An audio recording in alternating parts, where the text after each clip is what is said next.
Tere õhtust! Päev number 38 siis. Taas kord juba vedasin ennast parki.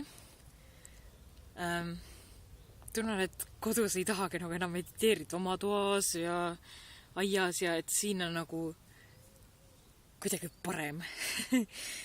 Eilse meditatsiooni ajal tundsin, et kõigepealt mängisin nagu selle energiapalliga oma käte vahel ja siis tundsin nagu, kuidas energiat läheb paremast käest.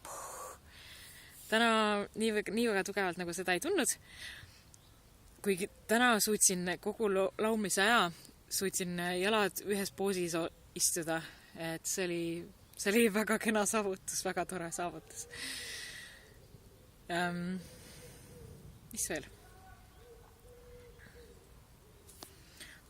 Vahepeal mõtlesin millegi, selle laulmise ajal samas hakkasin mõtlema oma selle väikse õnnetuse peale seal Austraalias, kui ma oma selle jala tagumise lihase